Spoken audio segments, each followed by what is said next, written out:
Hey guys, my name is Ben McCarthy. Welcome back to another episode of Song Diaries. In this series we take a look at one of my tracks, we explore where the ideas came from and how those ideas evolved into becoming a song. Today we're looking at my track Foresight, which is off my debut EP Light, Shade and the Crescent Moon. Let's get into it. That could have been. Oh, foresight, I've never seen.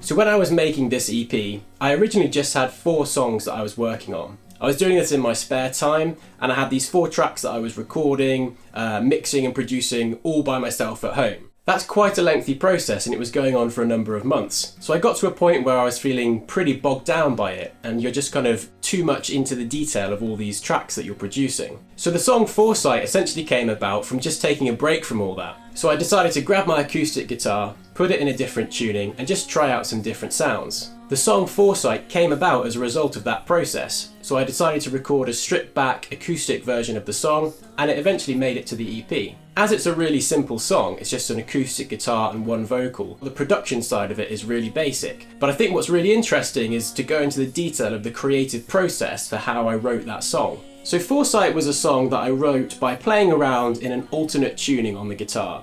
So by alternate tuning, essentially on guitar there is standard tuning, which is E, A, D, G, B, E, and variations of that. So I often play half a step down, so just like E flat standard tuning.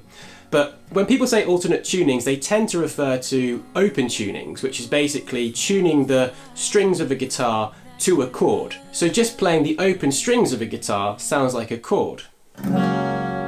So what I really like about playing in an alternate tuning like this is that it completely throws off all the shapes, all the patterns, all the scales that you know on the guitar, which sounds perhaps a little bit counterintuitive, but it puts your head in a different creative space and makes you approach and think about the guitar in a completely different fashion. I think this is very akin to a guitar player like myself sitting down and playing the piano. Now, playing the piano is a straightforward instrument to play. The barrier to entry is very low. It's not like playing the guitar where you have to kind of be able to make shapes, or it's not like playing the violin where just bowing a note is really difficult to do. You can just sit there and hit the keys, it's straightforward. So as a musician, as a guitar player playing the piano, you can actually start to come up with ideas and sounds very quickly. You can hear sounds and you explore the sounds that you like until you can kind of come up with a few chords that sound good together, and that could be the basis of a song. I feel that creative headspace is very similar to when you take a guitar and you put it in an alternate tuning like this. All the mechanics of the guitar have been disrupted.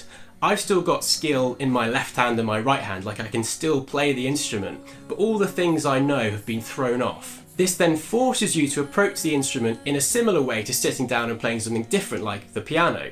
You then have to kind of play around with what sounds sound good, follow things more closely and really take your time and listen to the guitar, listen to the instrument and hear where the song is taking you. It's something that I would recommend all songwriters and especially guitar players to try out.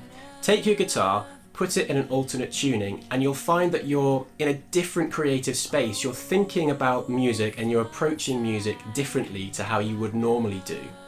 This is a great way of coming up with new sounds and writing new songs. It's almost like a songwriting hack. I really recommend it. So when writing Foresight, I essentially came up with this simple pattern first.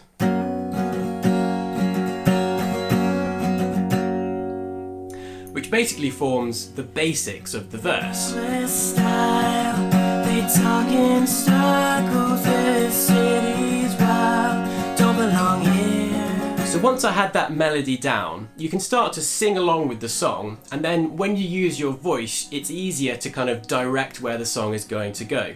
So at the end of that verse line there, I could kind of hear in my head where the melody was going, so I knew I had to kind of shift the chord that I was using to complement that. So then the verse of Foresight is essentially written. We've got this pattern, and then we've got these 2 other chords to kind of finish off the lines in the verse. And then back to the start.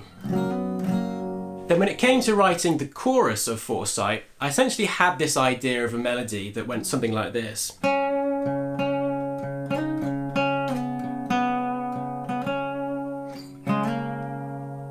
That's the melody line for the chorus. So when you start to explore the notes of the instrument, you could kind of imagine the guitar to maybe sound like this.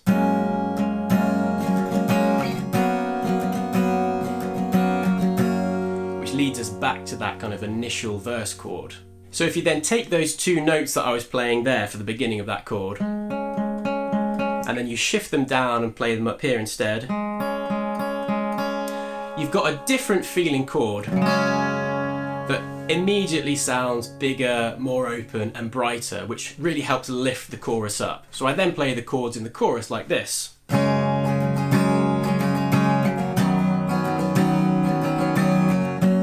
And that again takes us back to that one chord there for the verse. So like I said, this song is really simple. So on the production side, as we can see here in the Logic project, it is dead simple. We've got 3 total tracks. 2 tracks that represent the guitar. So the acoustic guitar had 2 mics on it. So 1 track for 1 mic and a second track for the second mic, and then a single track for the lead vocals. So let's have a quick play of the track and listen to those elements individually. So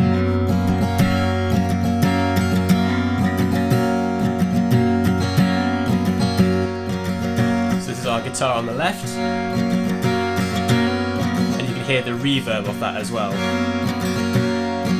Both of them, just the right one. Let's bring in the vocals. Sometimes it's not fair, walking through morning streets. So you can hear the reverb, bit of delay. And you can see this is just one take as well. So I wanted to keep it so simple, a really basic track. It's quiet out here, yeah. So I didn't bother with, perfecting the vocals or anything. I just had one take and that was good enough. Alright guys, thanks so much for watching. If you enjoyed the video, don't forget to like and subscribe, and I'll catch you in the next one. See you later.